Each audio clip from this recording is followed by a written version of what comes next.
I have no idea who's talking.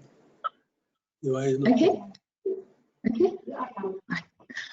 Well, good morning and welcome to this Arab British Chamber of Commerce webinar on the opportunities in Kuwait. My name is Elizabeth Simons, Baroness Simons, and I have the honour to be the chairman of the Arab British Chamber of Commerce. And I'm delighted that we are talking about Kuwait today. Kuwait is, of course, one of our oldest friends in the Arab Middle East. We have a lot in common politically, we get on very well, and we get on very well commercially as well. But we're looking now about how we can improve that, how we can look at the opportunities that there are in Kuwait for expanding our trading relationships. We're going to hear from a number of very distinguished speakers, at the end of which I shall be asking those of you who are tuned in to put in some questions, and we'll have a question and answer session. First of all, we're going to hear, I'm delighted to say, from His Excellency Mr. Yusuf Ali Ghanem, a member of the board of the directors of the Kuwait Chamber of Commerce and Industry, and also, I'm very happy to say, of the Arab British Chamber. After him, we're very much hoping to hear from Baroness Morris of Bolton. Baroness Morris is, of course, particularly important to us because she is the Prime Minister's trade envoy to Kuwait. She also is the trade envoy to Jordan, but in the Kuwait and, of course, the Palestinian territories as well. We've known each other for many years, and she is excellent at what she does. Then we will be turning to His Excellency Mr. Khaled Abdulaziz Al-Wazan, who is the longest serving of all the foreign ambassadors here in London, an old friend, and it will be delightful to hear from him. Then we'll be turning to Sheikh Meshal Jabbar Ahmed Al-Sabah, who's Director General of the Kuwait Direct Investment Promotion Authority. And then finally, but very much not least, my own ambassador, British ambassador, Michael Davenport, who is, of course, the ambassador to the state of Kuwait. So welcome to all our speakers. Very good to see you all here today. I hope we don't have too many technical glitches. We've managed these webinars, even when we do have a slight glitch, we've managed them very well. And I'm delighted now to turn to our first speaker, if I may, His Excellency Mr. Dirar Yusuf Ali Ghanem, the member of the board of the directors of the Kuwait Chamber of Commerce and Industry. Your Excellency, if you would be so kind to address the webinar. Thank you. Thank you very much, Baroness Simon, for the introduction. I'm delighted to join you today at the request of the Arab British Chamber of Commerce to discuss and share with you the perspectives on business continuity and resilience through and post the COVID pandemic and the opportunities in the state of Kuwait. The economic momentum of 2019 has been practically wiped out in early 2020 with the outbreak of the pandemic, one of the biggest challenges the world is facing in recent history. It is, for the first time in memory, we see simultaneous impact on demand and supply. While demand for the most part is destroyed, the supply chain disruption may take months, if not years, to come back.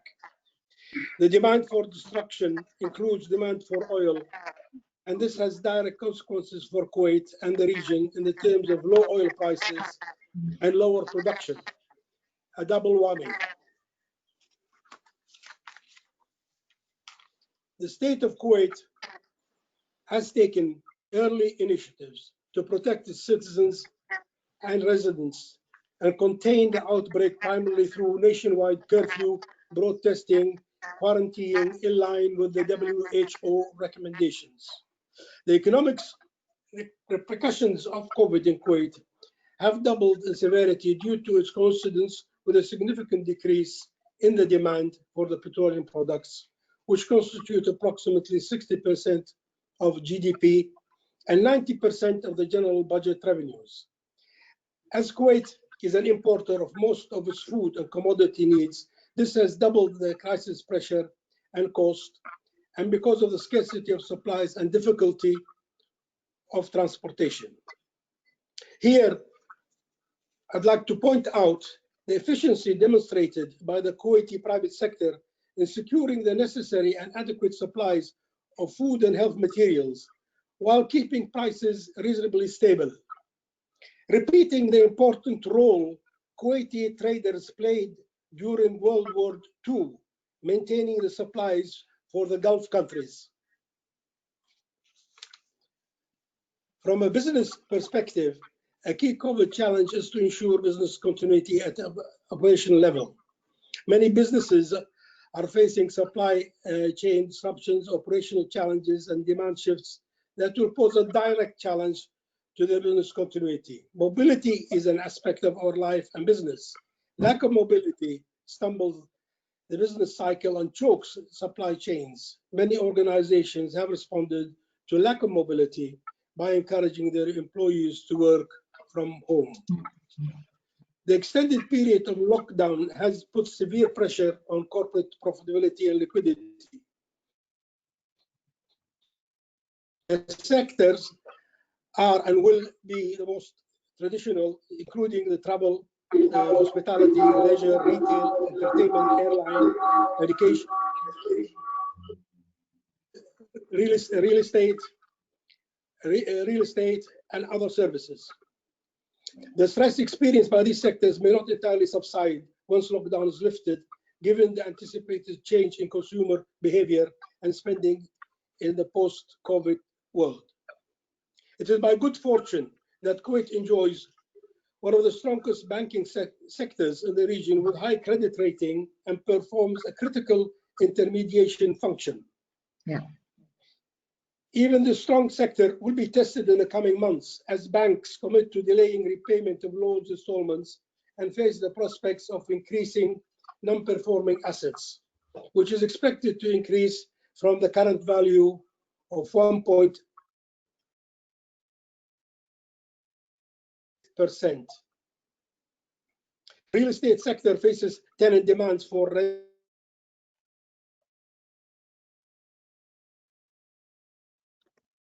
I think we're losing sound here.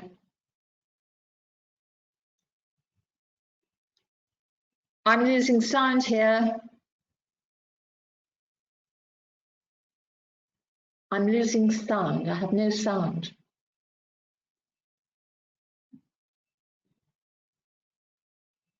Kuwait is a young demography with significant number of Kuwaitis entering the job market every year. The old model of absorbing many of them in the public sector was not viable even before COVID, and post-COVID efforts should be made to create credible jobs in the private sector swiftly. The COVID pandemic should engage our attention on ensuring companies stay afloat and preserve jobs by performing adequate liquidity and absorbing operational costs for certain periods to enable companies to survive. While doing this, it is critical to reassess the financial and operational risks by stress testing them. From the start of the pandemic, as an initiative of the Kuwait Chamber of Commerce and Industry, the government formed a working committee comprising of 3 government ministers and 3 members of the Kuwait Chamber of Commerce board that held many consultations with key stakeholders and experts that resulted in the government establishing an executive committee headed by the governor of the central bank to formulate the fiscal and financial support to counter the effects of COVID. The said committee has presented its recommendation, but unfortunately we are yet to see any concrete action from government. There is no denying that Kuwait has been facing challenges relating to the financing of the budget, and the government is having difficulty passing the necessary legislation through the National Assembly. Furthermore, many corruption cases have come to light and are being rigorously investigated by the national prosecutors. These issues are gaining headline reporting due to the freedom the media and the press enjoy on the one hand, and on the other hand, the approaching parliamentary elections this coming November are collectively factors that make Kuwait appear as if things are more difficult than many other countries in the region. I assure you that the actual reality is much brighter than propagated. And it is a tax that we fully trust that our friends in the United Kingdom understand, which will contribute to develop our democratic institutions. In closing, I would like to thank you for your attention, and in keeping with the times, keep your distance and stay safe. Thank you. Thank you very much. We welcome the ambassador from London. He's late as usual, but he's here. I can see him. Thank you very much, Your Excellency. That was a very good overview and got us off to a very good start. Thank you.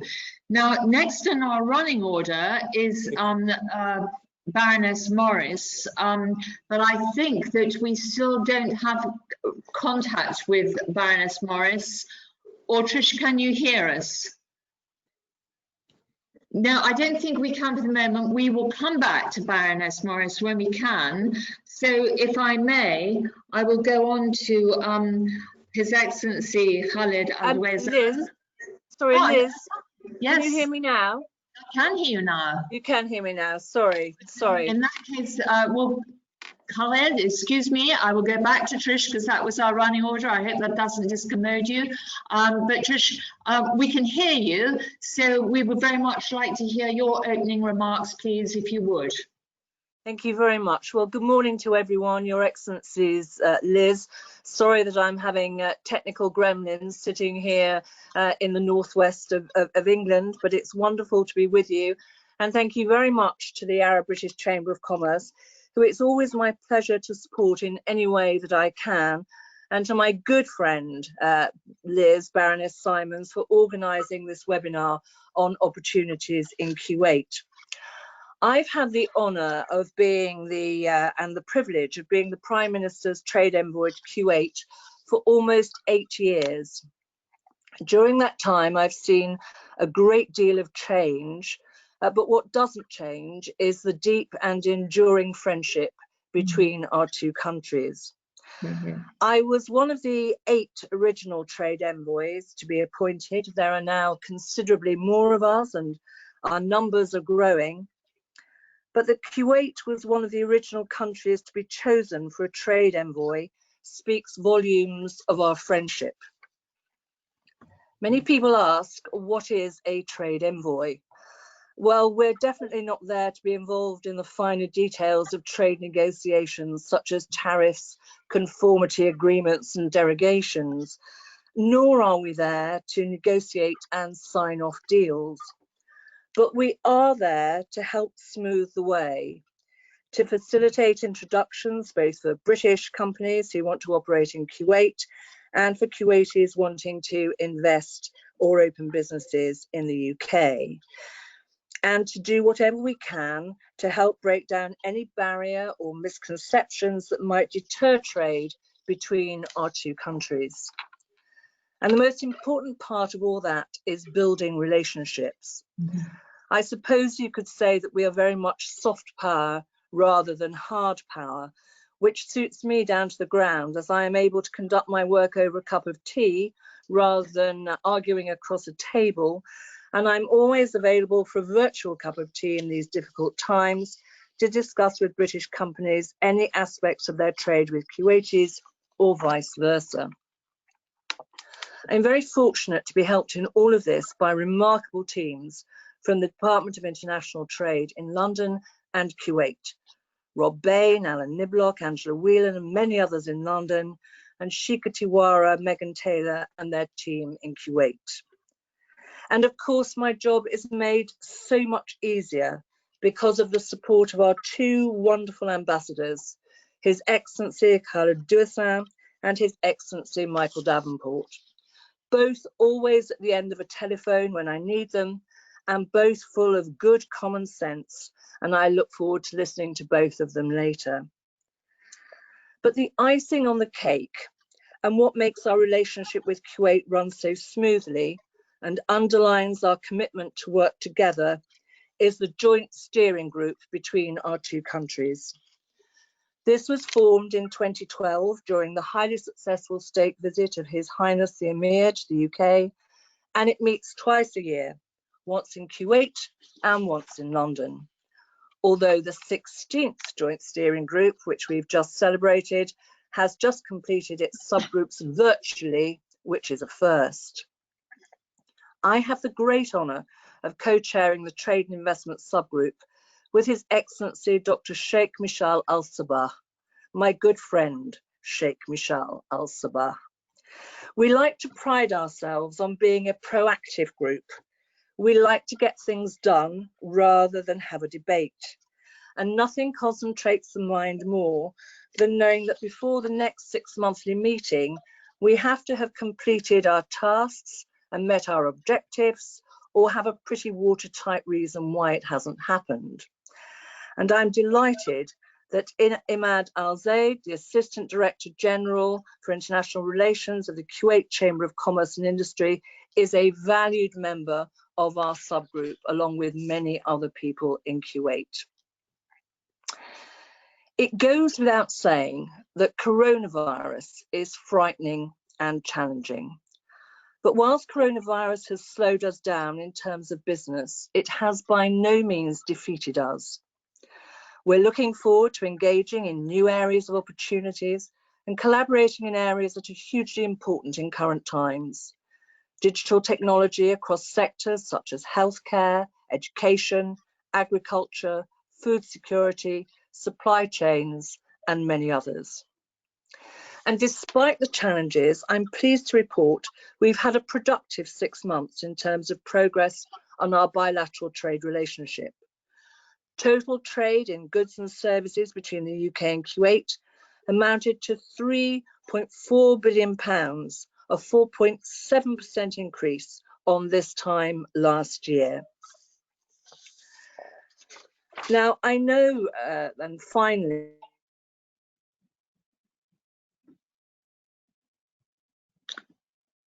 I think we may have lost you, Trish, sound-wise. We've lost Baroness Morris sound-wise.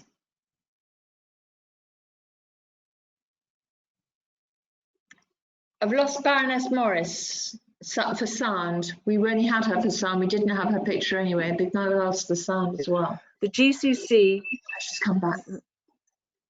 The GCC is already an important trading partner for the UK, with almost 45 billion in trade between our markets in 2019 and with significant investments.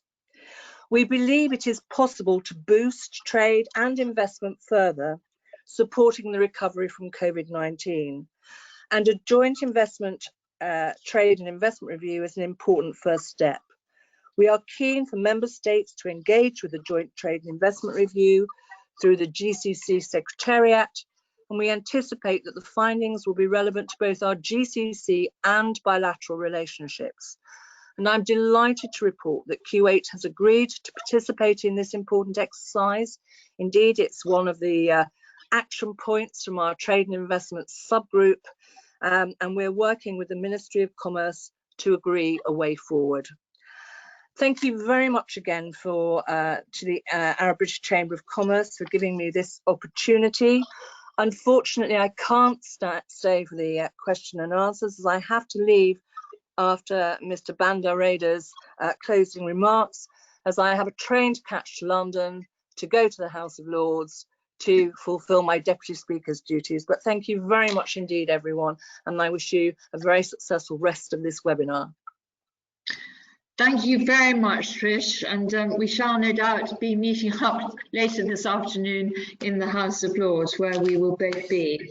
That was a very comprehensive overview from the Prime Minister's Trade Envoy, and I'm delighted now to turn to my dear friend, who was ambassador when I was first minister, way back in 1997, and you had already been serving some time then, Khaled. So it is wonderful that you're able to join us today. So His Excellency, Mr. Khaled Al-Dwayzan, who is, of course, the ambassador here in London. Khaled. Thank you, Liz. Thank you very much. And I'm glad to see all of our friends here in this gathering. But I hope one day we will have a actual and real gathering. Thank you, Liz. Thank you, Bender, for what you've been doing, for Kuwait. I would like to be, that it to see Darar Al-Ghanim and Mish'al, Dr. Mish'al, and our friends Michael Davenport from Kuwait. And we are here from London. Liz, Trish, that it's in Bolton, and Bolton is one of the highest, they have in coronavirus. So we cannot, that visit, but we ask her to stay home more, not to be with the others, because of the this coronavirus is destroying all of us. I will be short, and I know that in the beginning I wish to express my pleasure at speaking and participating in this important event to discuss the business advantages and investment opportunities in the state of Kuwait. First of all, I would like to highlight about how Kuwait will be a financial and economic center in the region of Southeast Asia, Southwest Asia, and commercial gateway for commerce between the North and the South. The regional and international role of the state of Kuwait in general, and economic role in particular, reflects the stable political and social system, which offers a great economic opportunity to access the Gulf area and wider Middle Eastern market. The state of Kuwait has a strategic geographical location between 3 continents, which makes it commercial station in the region. On the other hand, Kuwait has modern and integrated infrastructure to exercise many financial activities in trade and investment. Well, I can say the high-profile participant in this event is significant indication of growing interest in business and opportunities and widening the scope of investment and commercial ties between the state of Kuwait and the United Kingdom, where secret figure, as Liz, said in the few minutes, shows the growth of foreign direct investment Kuwait, and according to the last report of KDIPA, office led by His Excellency Sheikh Mish'al Al-Jaber Al-Ahmed Al-Sabah, reached nearly 2.6 million, US dollars of UK direct investments in Kuwait. Over the last few years, Kuwait has adopted new laws and regulates and encouraging attractive investment environment. This has paved the way to attract growing investments from many international partners in Kuwait. Moreover, according to Kuwait Vision 2035, this plan includes developing a new major business city under the name of Madinat al-Harir or Silk City, as well as major container harbor and a 16-mile causeway. It also includes railway and metro system, other new cities, and additional spending on infrastructure, particularly in health and education, which will also aim to boost the role of the private sectors. Finally, I would like to thank all participants for being with us at this event, and I wish you and all the best success in your events. I would like to mention, that which is my role and my profession here, the investment between United Kingdom and Kuwait. As you know that we have the office of the investments office opened 1953 by Sheikh Abdullah Salim al-Sabah. It shows, that's how our relations, so close and so tied with each other. And we are, as a Kuwaitis, we feel United Kingdom as a second home. As you see that it's so many Kuwaitis, and Michael remembers, that we had difficult days. We're sending Kuwaiti to Kuwait, from here to Kuwait, and bringing a lot of British from Kuwait to United Kingdom. It shows how this opportunities or this way that we are together with the United Kingdom. I hope, as I told you, Baroness Simon, Liz, that we hope, we will have actual, that seminar to show them what's the investment between Kuwait and United Kingdom. We believe, and there are al-Ghanim who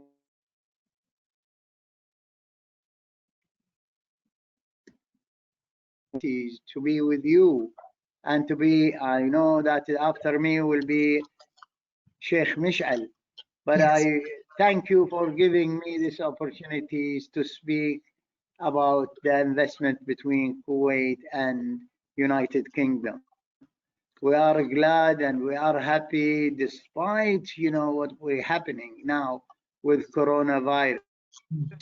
And I hope that this disease will be finished so we come back to our ordinary life, and we will see how the investments will grow between Kuwait and United Kingdom. Thank you, Liz. Thank you, Bender. And thank you, the participants, Michael, Darar, and Mish'al. Thank you very much. Thank you very much, Khaled. And as the Dean of all the ambassadors in London, the longest serving foreign ambassador that we have here in London, you are an enormous credit to Kuwait and a great friend to the United Kingdom. So thank you very much for the contribution that you've made to our discussion today. And you're right, we must meet properly. We must meet properly as soon as we can. But in the meantime, we can at least still communicate, and that's very important. So if I may, I'll turn now to His Excellency Sheikh Meshrel Jabba Ahmad Al Sabah, who is, of course, the Director General, Kuwait Direct Investment Promotion Agency.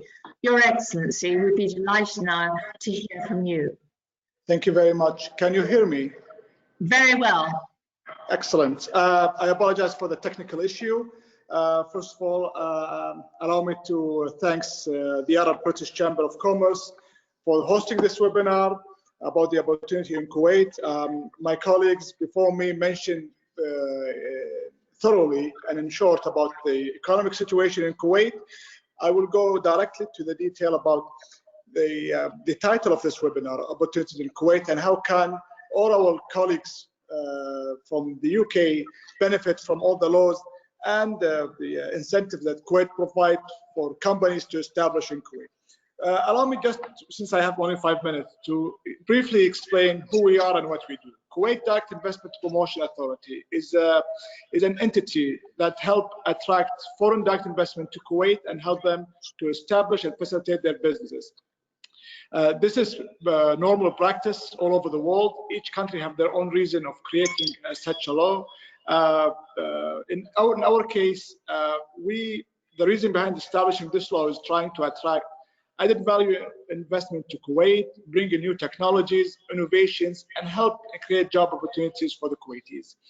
In order to attract those type of companies and those type of investment to Kuwait, Kuwait Direct Investment Promotion Authority help by providing incentives and guarantees. Incentives such as tax holidays up to 10 years, full or partial custom exemptions, help with the labors, help with the land allocations, and most importantly, allowing the foreign companies now to establish an entity in Kuwait where the foreigners can own up to 100% full foreign ownership in Kuwait. And when I say full foreign ownership, I'm not talking about setting up companies in certain special zones or free zones. I'm talking anywhere in Kuwait, and by law, it will be Kuwaiti companies. The guarantees that Kuwait Direct Investment Promotion Authority provide, it's the freedom to transfer your investment from to different investors, the protection information, and also all the other guarantees, not only available in Kadiba's law, but as well as in the Kuwaiti constitution to protect the investors. So basically, Kuwait Direct Investment Promotion Authority have three main mandates. The first one is facilitating businesses. Our job going to be act as a one-stop shop for all the investors that are interested to invest in Kuwait and expand their businesses in Kuwait, help them to get all those license requirement, open all the files, and so on. But our job doesn't stop by providing license and setting up, but also it's the aftercare that we are very proud of. It's following up with the companies, making sure that during their work here in Kuwait, they have a very successful and smooth sailing opportunity in Kuwait. We are aiming for a long partnership with companies. The second mandate is promotional. From our title, we do different promotion, whether it's digital, traditional, physical, digitally, and so on. So we cover all the digital and all promotional materials and all promotional method.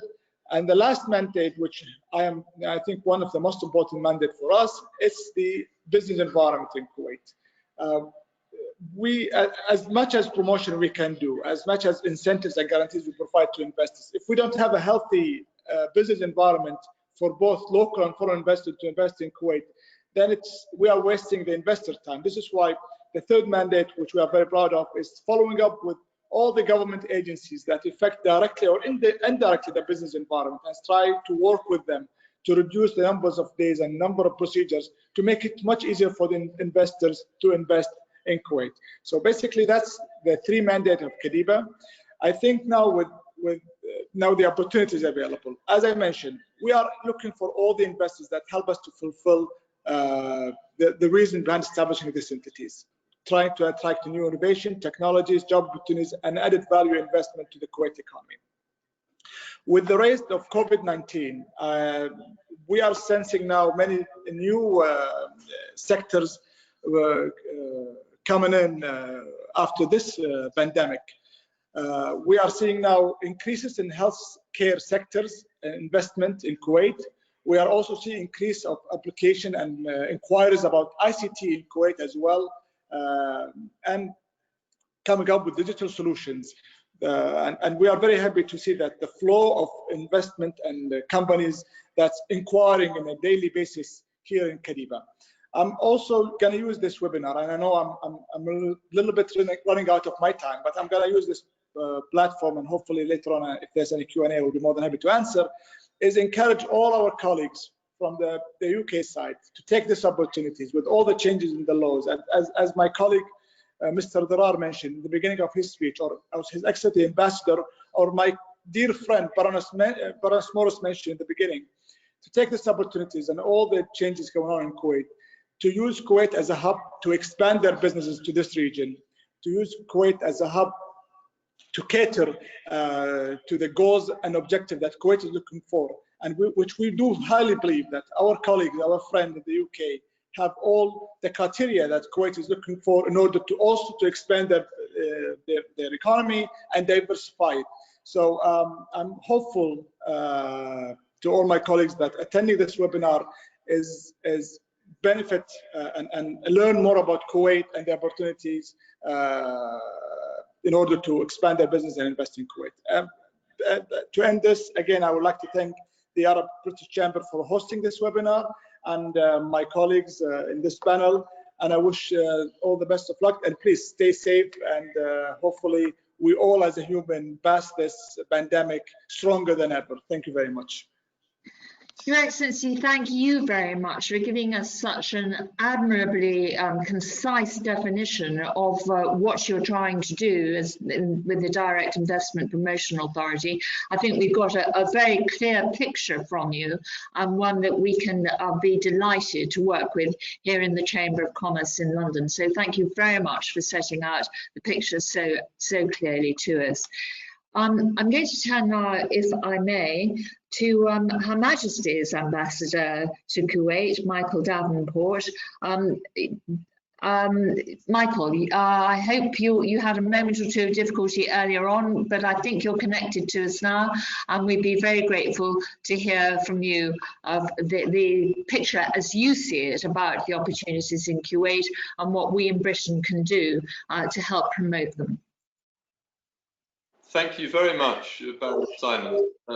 It's very nice to run into you again after a long time. I remember your visits to Cairo very fondly.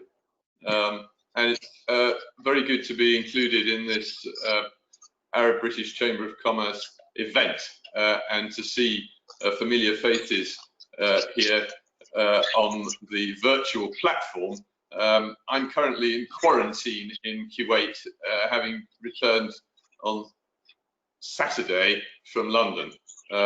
So I'm doing my duty and staying at home and looking forward to emerging in a couple of weeks' time. But a lot of things have been said which don't need to be repeated about the depth and breadth of the relationship between Britain and Kuwait. I would just highlight the fact that we did have a very good opportunity last year to celebrate jointly, thank goodness, before the horrors of COVID this year. And my good friend, Ambassador Duwaisan, will back me up in saying that we had a year of really remarkable events to mark the 120th anniversary of the signing of our Treaty of Friendship, which both in the UK, in London and in Kuwait, which culminated in the visit by the Duke of Cambridge at the end of the year, the visit to Kuwait, a very memorable and historic event when he was hosted and lunched by His Highness. And it was a very nice way to round off a year. Of course, 2020 has been very, very different from 2019 in so many respects. But I am proud of the fact that, as Baroness Morris mentioned, we have, despite all the difficulties, succeeded this year in holding our bilateral talks in the framework of the Joint Steering Group. We've completed them during the last few weeks across the whole range of work. The group co-chaired by His Excellency Sheikh Mishal and Baroness Morris is of course the best of all the groups, but we did a lot of good work also in areas like cyber and healthcare, security, also education, cultural relations, and so on. So I think we can be proud of that. Also scientific research and environmental issues. I would be very pleased if we could see British investment in Kuwait growing. The framework that His Excellency Sheikh Mishal described offers an opening for that, and I would like to see more British companies taking advantage of those opportunities. Of course, investment in the other direction is very, very welcome, and it goes back a long way, but is still expanding. Both the investment by the Kuwait Investment Authority, but also private investment. And the Kuwaiti who doesn't have a property either in London or Milton Keynes or Manchester is the exception these days. Education too. I would just highlight the fact that last academic year, which is just completed, more Kuwaiti students started their studies at British universities than in any other country, including the United States for the first time for a long while. So the interest is there. This week, I will be doing a question and answer session on Twitter, I think on Wednesday, with prospective students and Kuwaitis who've won places at British universities for the academic year just about to start. Of course, because of the current issues, many of them will have questions about where they're going and what sort of environment they're going into, and we hope to use that to help them in their planning.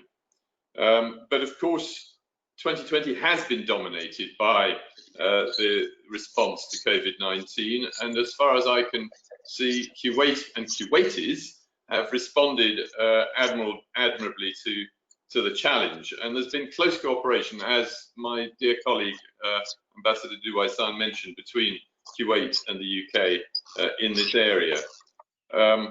Like the UK, Kuwait is emerging from the lockdown, but that's really a case of learning to live with the new circumstance, learning to live with the challenge which COVID presents to all of us. And I think it's clear to all of us that even with a vaccine, many aspects of life will never actually be quite the same again. Use of offices, big topic both in London and Kuwait at the moment, will again not be quite the same. And at the same time, I'm very pleased that both here and in the UK, we're also focusing on greening the recovery out of lockdown. Of course, a big priority for the UK because of our chairing of COP26 in 2021 in Glasgow. And we have a very lively discussion regularly with our Kuwaiti friends on this issue. The Kuwait Investment Authority is taking a lead on green investment, green finance. There's a lot of work going on between the City of London and Kuwait in this area, and I think there's growing awareness everywhere, including in Kuwait, of the huge importance and the huge implications for all of us. So we mustn't forget that as we continue to grapple with COVID. So in terms of opportunities, I must promote my DIT team. Trish has already done so, of course, but I will do so as well. We have an excellent Department for International Trade team here in Kuwait, led by Shika Tiwari, and they cover the key sectors, and they stand ready to support partnerships between Britain and Kuwait and support British companies, both those active in the Kuwaiti market and those that are looking at the market here in Kuwait for the first time. And apart from the COVID context, there is of course the wider context, which I think in particular Ambassador Duwaisan referred to, of Kuwait's journey of diversification and modernization under Vision 2035. And this presents still, I think, a very positive and constructive framework for the future, and one in which the UK and UK businesses can offer a great deal in terms of sharing expertise, sharing experience across all the pillars of Vision 2035. But if you will allow me, I'd just like to highlight some of the sectors where we think there are current really important opportunities for the UK and UK companies in Kuwait. First, of course, no surprise, is energy, where we're really actively engaging with British companies and Kuwaiti stakeholders. We've run a series of webinars with partners around the UK, most recently the East of England Energy Group. And there are opportunities for British businesses in areas such as assisted technology, production enhancement, power cables, battery storage. And we have a colleague in Alan Menezes who is very well placed to advise UK companies on opportunities in all of those areas and more. Very important for UK companies in Kuwait is, of course, the area of financial services and professional services. There's a lot of opportunity for UK expertise in fintech, in digitalization, in the financial sector, banks, insurance companies, and so on. Despite the problems with the budget that were referred to earlier, there are important opportunities in big investments and in infrastructure in Kuwait. I was very pleased that a British company, Joseph Gallagher, was awarded a contract under a big contract for wastewater treatment in Kuwait. This is actually the first win for a UK civil contractor in Kuwait for a while. And once it's completed, the micro tunneling construction which they will deliver will actually be the longest sea outfall in the Middle East. Recently, we also saw British company Smiths awarded a contract at Kuwait Airport, Terminal 2, for baggage screening equipment. And there are opportunities like that across the infrastructure projects in airport expansion in the mega cities, including Silk City that was referred to earlier, utilities projects, wastewater treatment, Hiran, power generation plant, and also potentially in sports stadia, because Kuwait has exciting plans for up to 3 new FIFA standard 30,000 seat stadia currently under design. The airport is an example of strong UK engagement. We have a terminal which is going to be extremely beautiful and which will be the pride of Kuwait, which is designed by Foster. The new runway has been designed, the design has been supervised by Mott MacDonald, and Rolls-Royce is providing backup generators, as well as the contract for hold baggage screening, which I mentioned. What the COVID crisis has brought out is the huge new opportunities in technology-based solutions, digitalization. Agri-tech is a big flavor of the month, with food security concerns rising up the agenda across the Middle East, including in Kuwait. And my understanding is that new technology will play a key role in ensuring that Kuwait has stable and sustainable food supply options. Technology in education has suddenly, of course, become hugely more important, and I am really keen on promoting UK expertise in what is increasingly being called EdTech, where the team here, the DIT team, working also with other stakeholders, including the British Council, is working on providing solutions both to the public and to the private sector. And the trick here is to provide solutions which are tailored to suit specific needs of the respective client.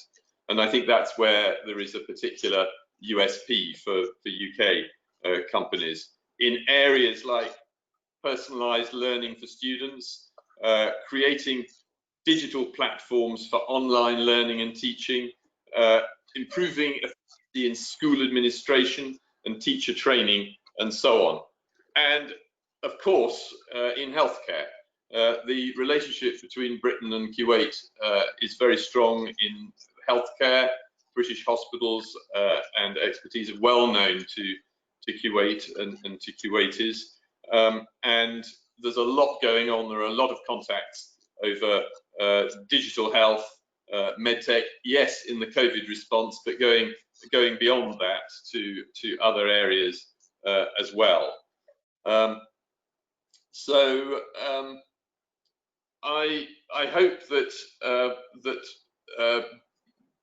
there will be more take-up for the opportunities in Kuwait. Certainly, the team here working with all the stakeholders, especially with the Chamber of Commerce. We are very lucky to have such good relationship with Mr. Dirar Al-Ghanim and colleagues at the Chamber of Commerce. And working with stakeholders, I believe that we can draw attention of British companies to the opportunities in Kuwait, which is fundamentally important. Of course, we also want to open up a discussion on new trade agreement in due course. And as Baroness Morris mentioned, we have embarked with the GCC on discussions on a joint trade and investment review. And that, of course, will only work if we have the necessary bilateral discussions with each GCC country, including Kuwait. And I look forward, Trish mentioned tea. I'm afraid that she's not managed to have a cup of tea here in the embassy, but I think since the beginning of this year, but like everybody else, I really look forward to seeing you here in Kuwait and having those discussions face to face over a good old-fashioned cup of tea.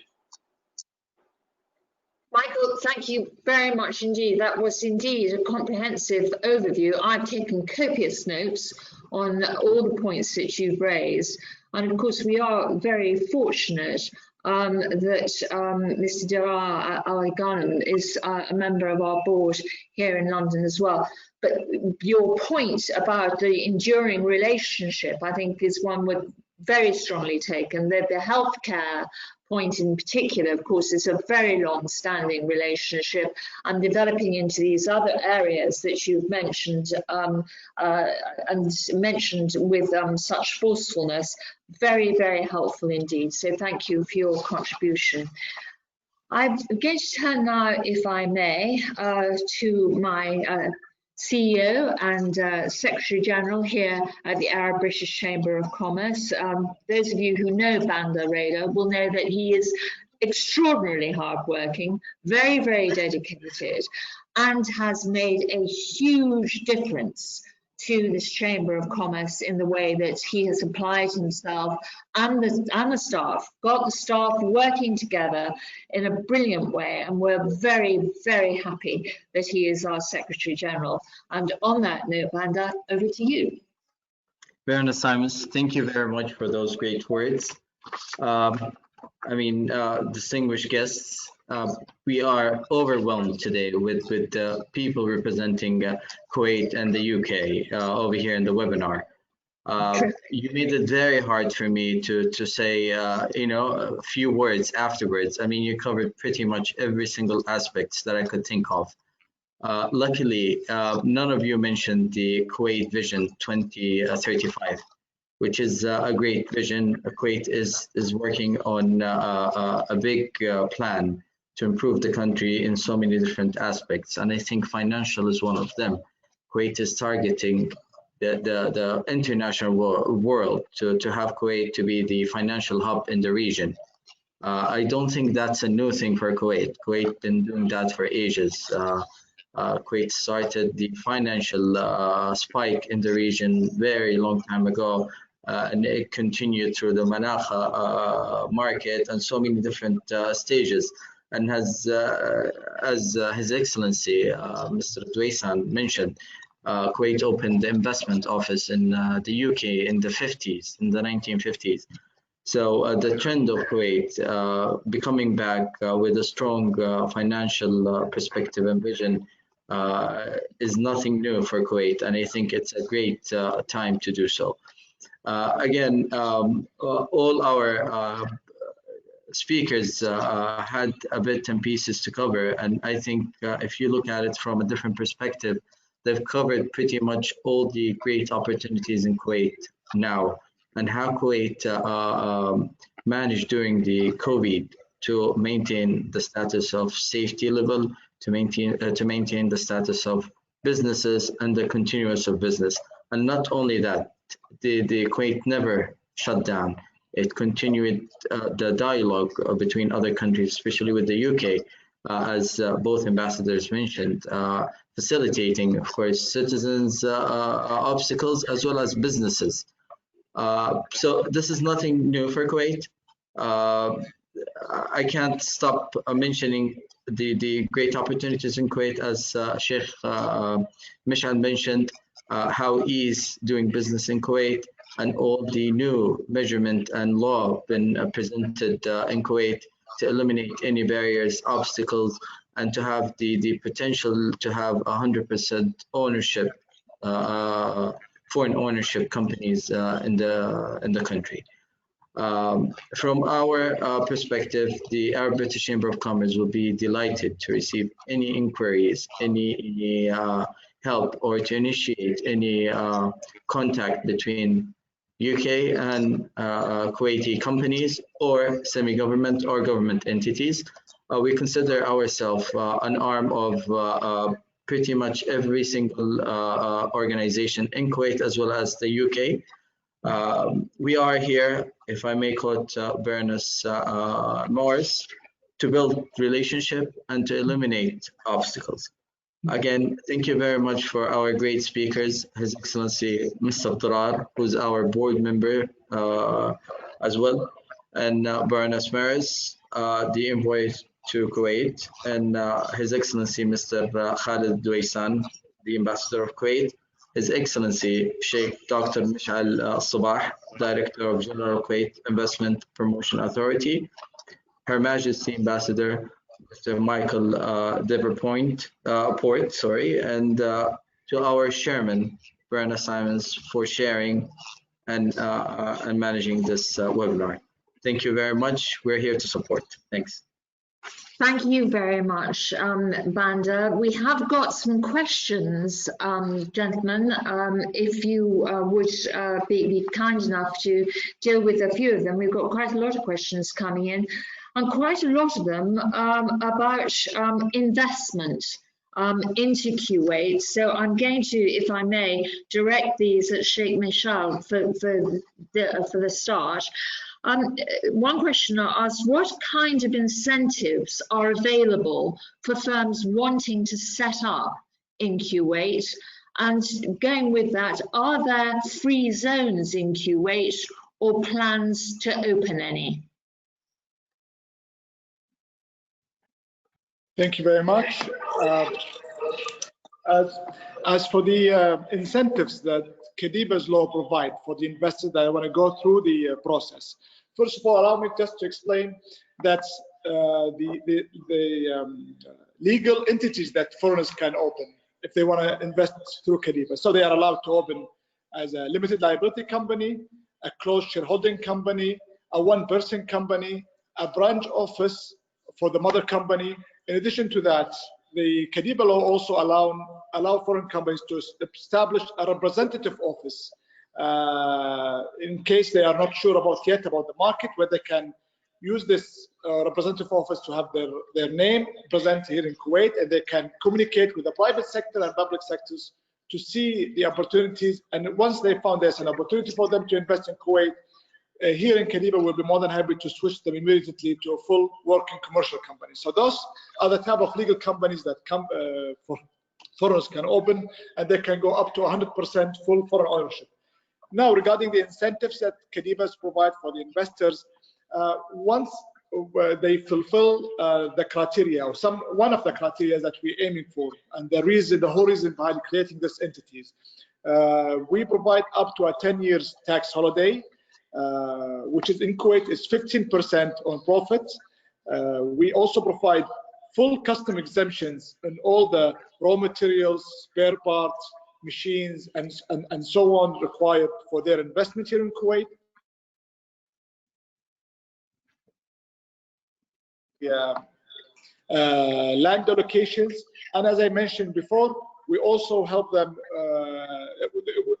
They can also own 100% of their entities in Kuwait, and that's Kadiba's law is the exceptions for their regular commercial laws. In the commercial laws here in Kuwait, they allow them maximum 51 local to 49% foreigners, but anything above this list or this percentage, they can come to Kadiba and establish under the law where they can, the foreign companies can own up to 100%. Now, regarding the free zones, Kuwait is currently working in 2 free zones, one in the north and one in the south, and hopefully more detail will be shared in the near future. Thank you. Thank you very much. I'm going to direct the next question, if I may, to His Excellency, Mr. Ali Ghanem. The questioner asks, what are Kuwait's priorities for developing its manufacturing sector, and how can UK companies and firms become involved? I think that's a good one to direct towards you as a director of the Chamber of Commerce in Kuwait.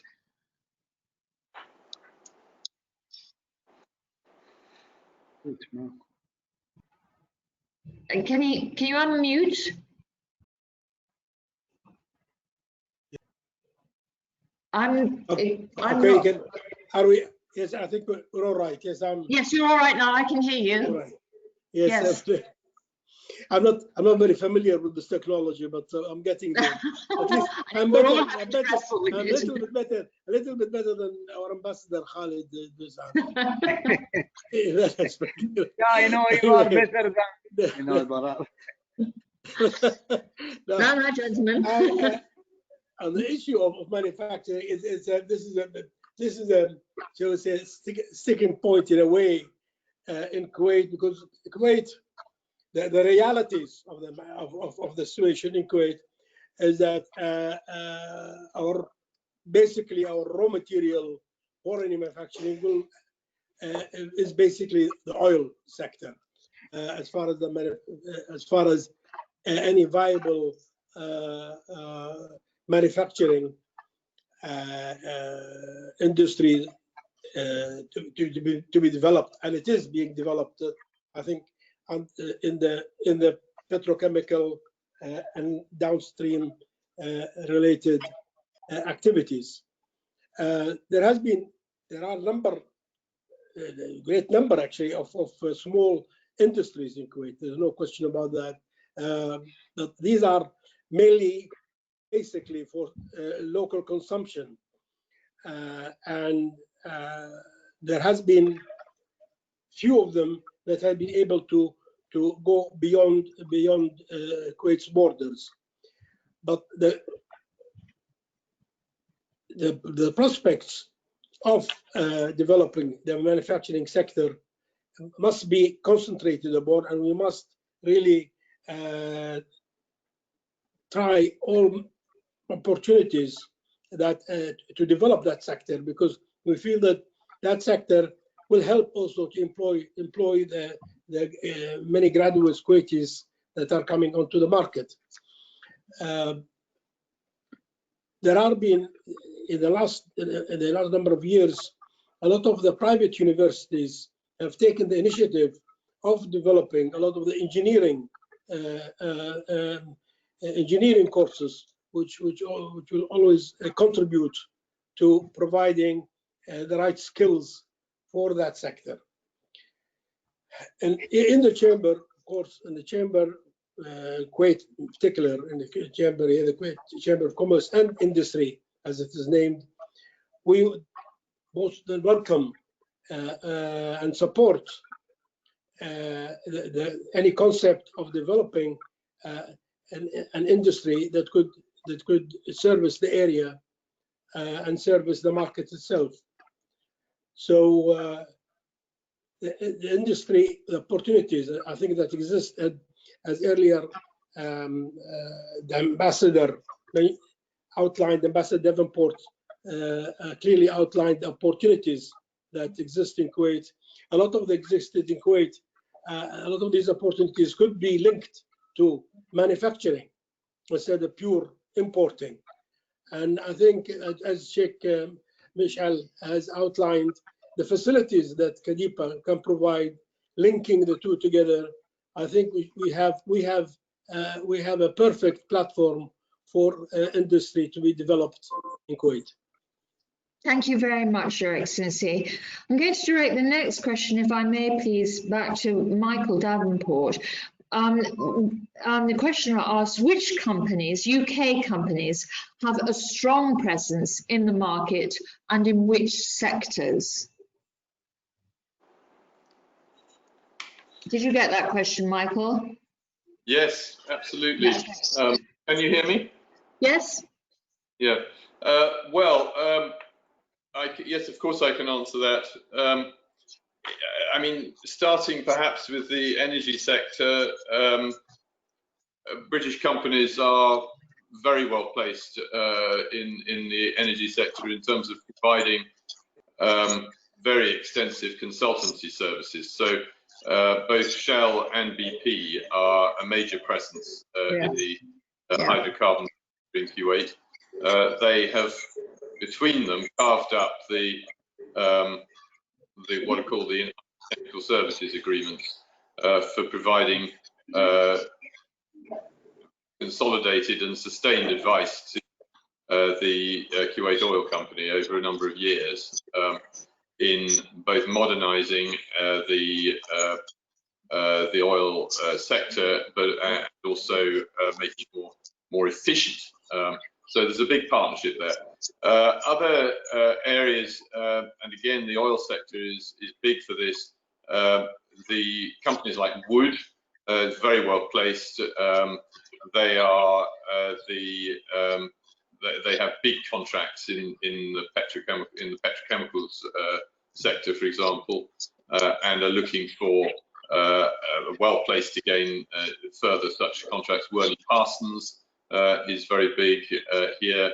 Petrofac, Kuwait's very important to Petrofac business as well. Other companies in infrastructure, I mentioned earlier, Mott MacDonald, very well placed here. Arup, Foster's, I mentioned the airport contract, but they have other major contracts here as well. They did the design for the National Bank of Kuwait building, for example. We have also in the financial sector, HSBC as big name, and it's very important market for them.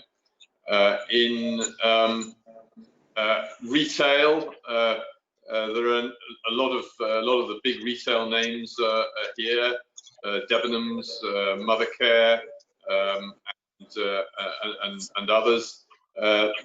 Kuwait is big in retail, and there are lots of opportunity. I saw this when the first week I was here. I found myself opening Charlotte Tilbury in the avenues here. I wasn't best qualified for that, but I was fortunate to have my daughter with me, who knew what Charlotte Tilbury meant. So there are plenty of opportunities for companies in the retail sector. Of course, right now retail is very much under pressure. So although Avenues is open now after the gap, they're definitely under pressure. Law firms, we've got DLA Piper, HFW, are both present on the market. We have in food delivery, we have Deliveroo. We actually worked with them on their opening here just over a year ago. Very well. It's a big market for what they do, and I think that's expanding as well. So that gives you a flavour of some of the bigger names. But it's a good bit. We have a British Business Forum here. which meets every month at the embassy. Good. And there's a good British community in Kuwait, and of course British schools are very big here. And there are a number. In fact, the largest British school on a single site anywhere in the world is here in Kuwait, for example. Yeah, that's impressive. Thank you very much. I've had a number of questions delivered about Kuwait Vision 2035, and I think I'm going to direct this, if I may, back to Sheikh Mashal. The question that I'm going to focus on is Kuwait's Vision 2035 aims to transform the country into a financial and trading hub. What opportunities are opening up for UK investors as a result of that Vision 2035 and its implementation?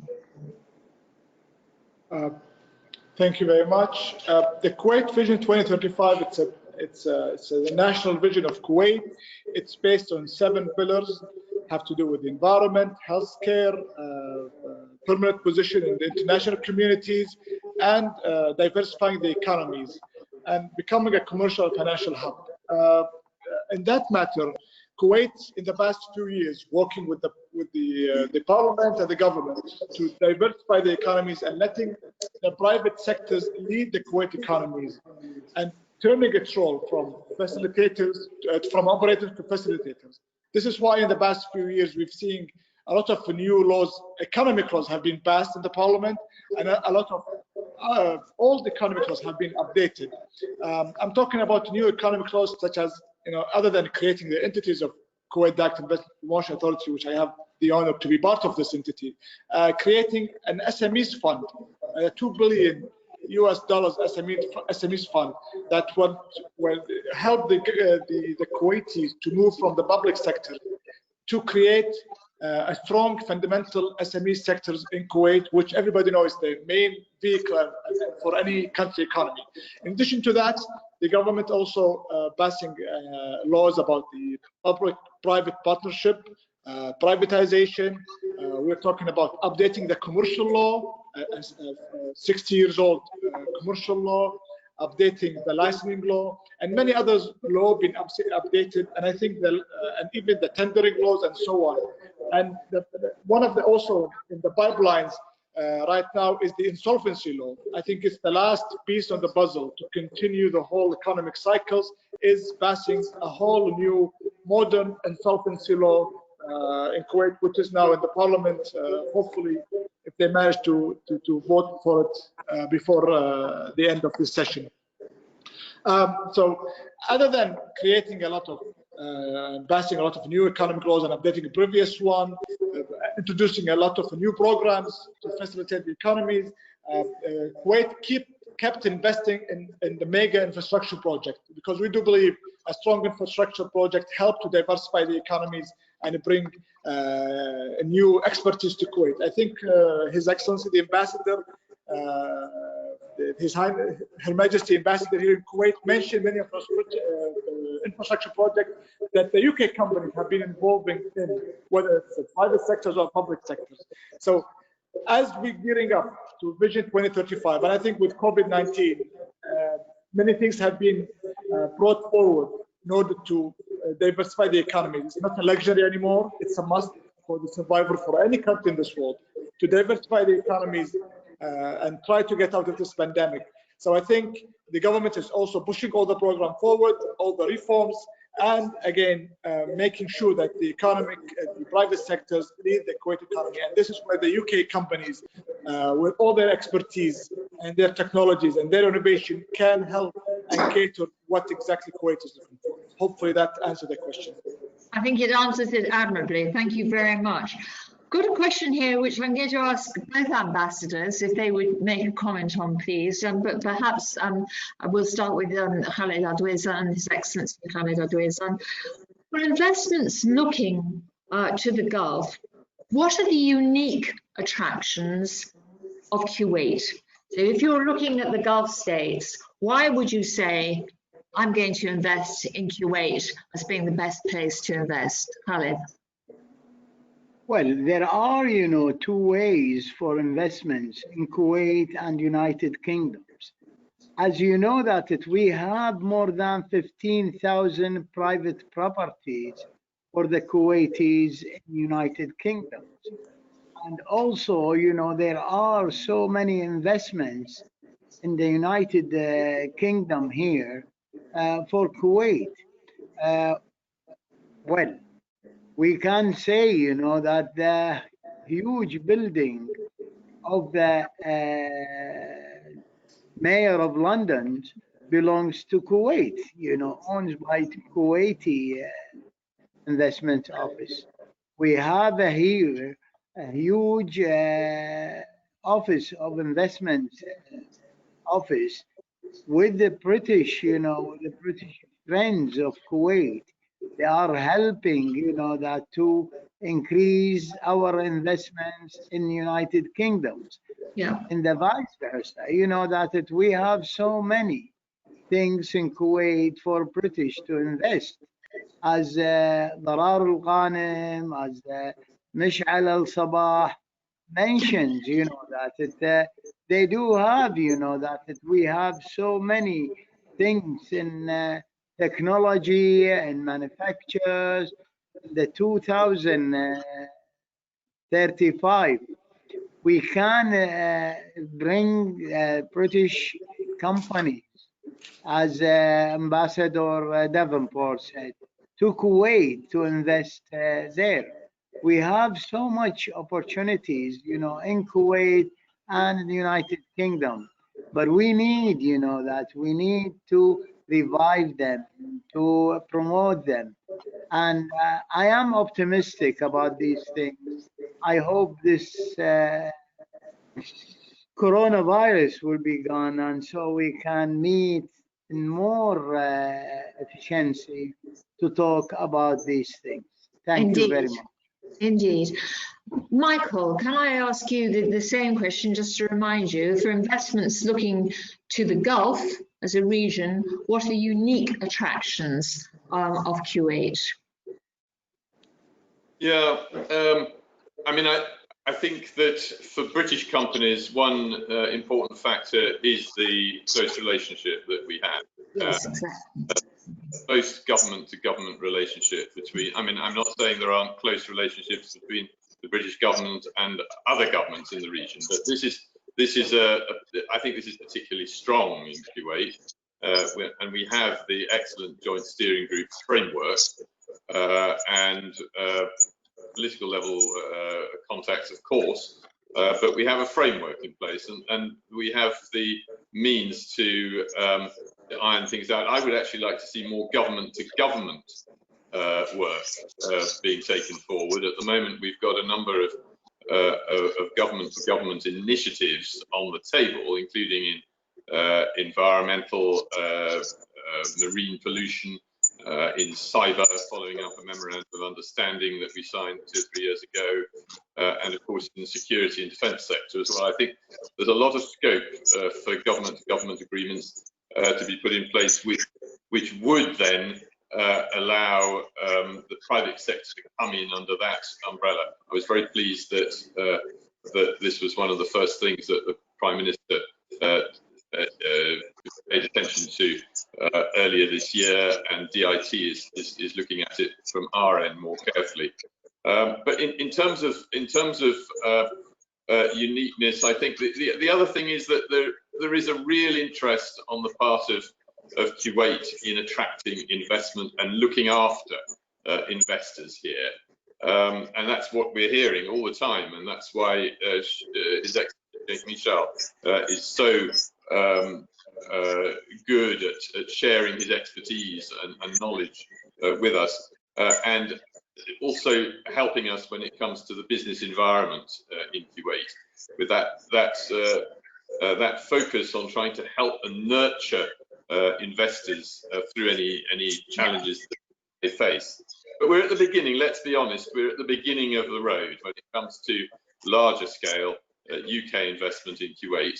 There's a long way to go. I hope that the companies that are now exploring direct investment through the KDIPA route will prosper, and we need to support them through that process.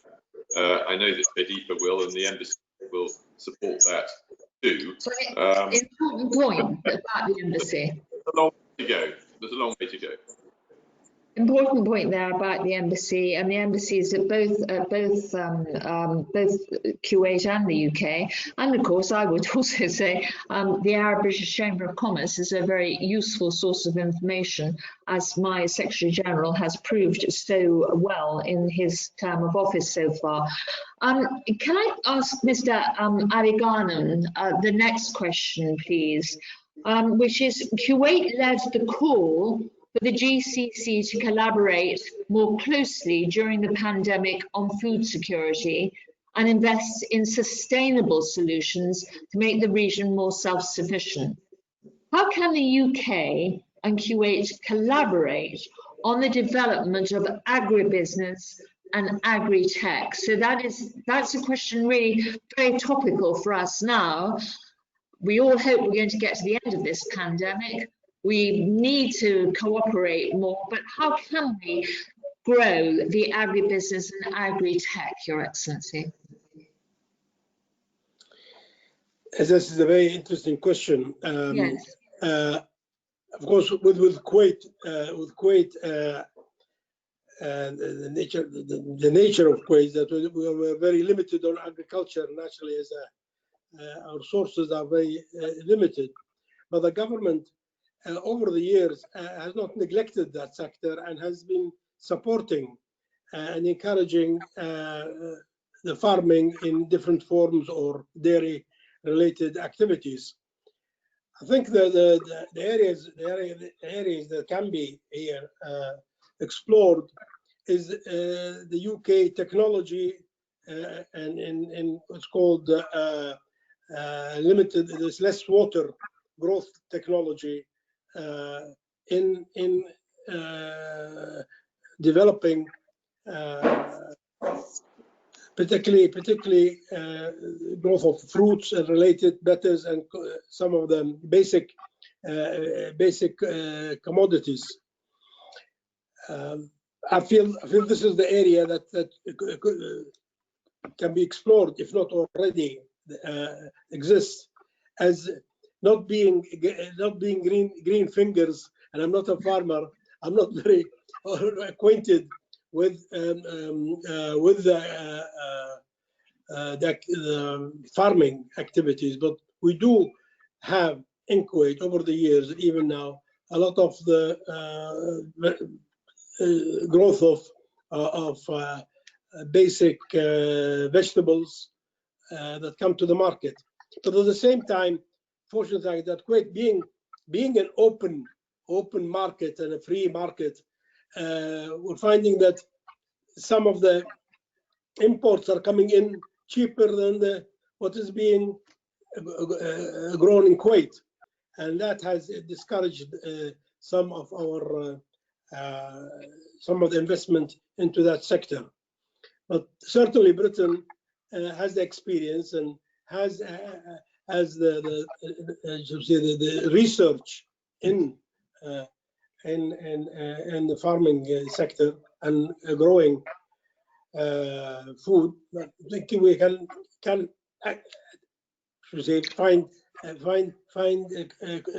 the right partners in Kuwait, and plenty of them are around. Thank you very much. If I may, I'm going to turn back to His Excellency Dr. Mishal.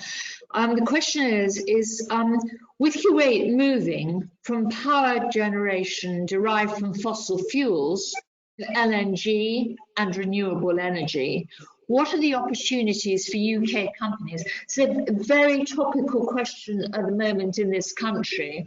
We had a debate on motor cars being fueled by electricity in the House of Lords only last week. And I just wonder, Your Excellency, whether you, Dr. Mishal, can give us some idea about what the opportunities are for the UK to get into a relationship with Kuwait on this question.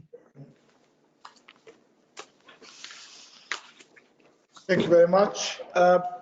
For the time being, Kuwait is very committed to renewable energies, even though it's coming from a country that it's depending heavily in the fossil energy and fossil, let's say, traditional energy in that case.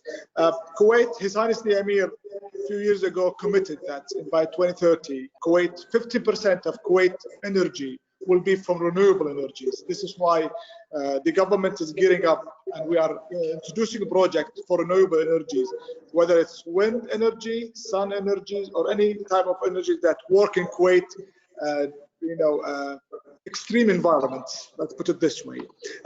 Here in Kuwait Direct Investment Promotion Authorities, we have been licensing to, providing license to companies that help and fulfill this goals regarding renewable energies. And we are very happy that we licensed 2 companies that work closely in sun renewable energies and already a very successful one. So we are looking forward to benefit from all our colleague expertise in the UK, as Kuwait is committed to produce by 2030 15% of its energy from renewable energy. So to answer the question in short, yes, we are very much interested, and we are looking forward for all the expertise, all the innovation, all the new technologies that our counterparts in the UK can help us to achieve that goal.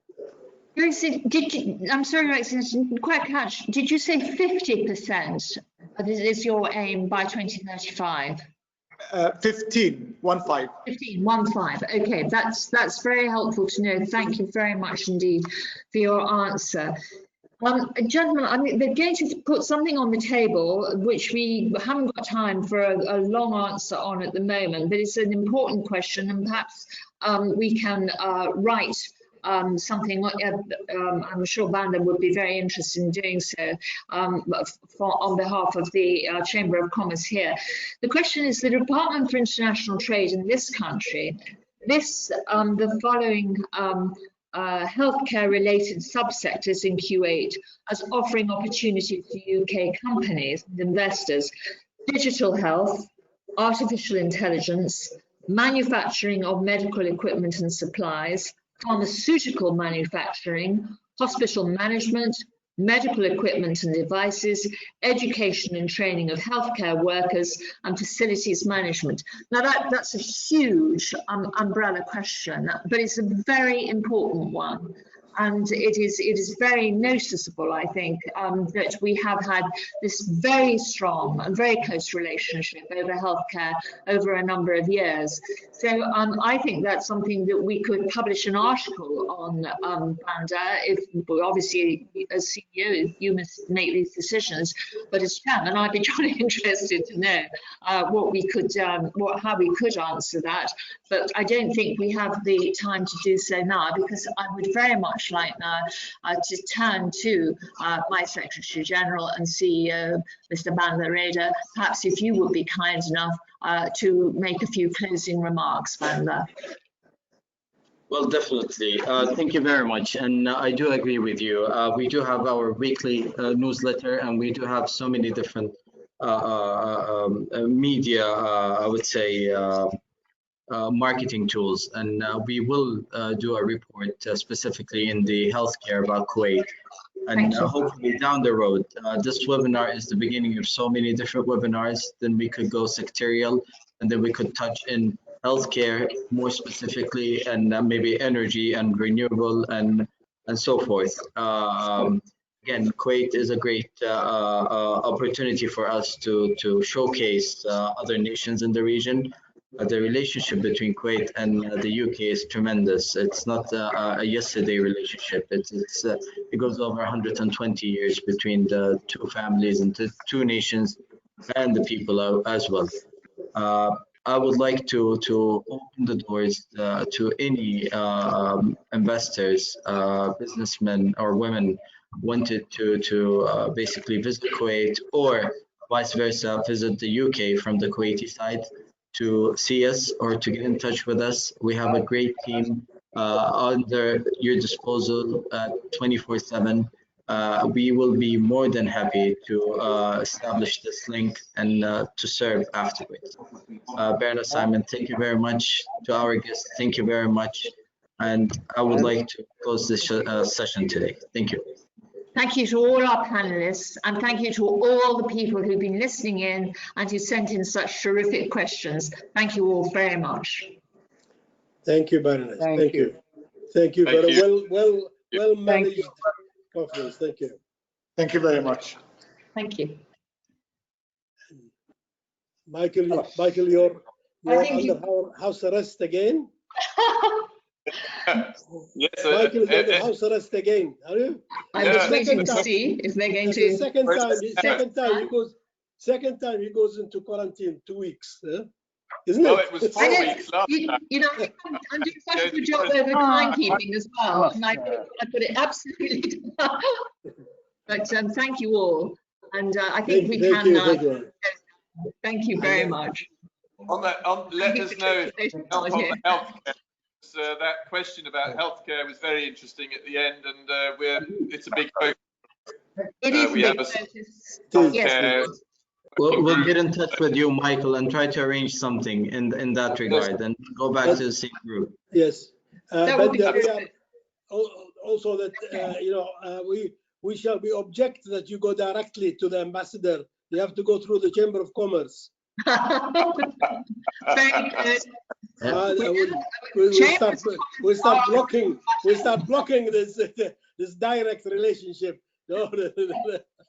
Your Excellency, as chairman of the Arab British Chamber, I am very happy aware of the importance of the chambers. We are definitely very proud of the relationship that exists between the two chambers, and we cherish it very much.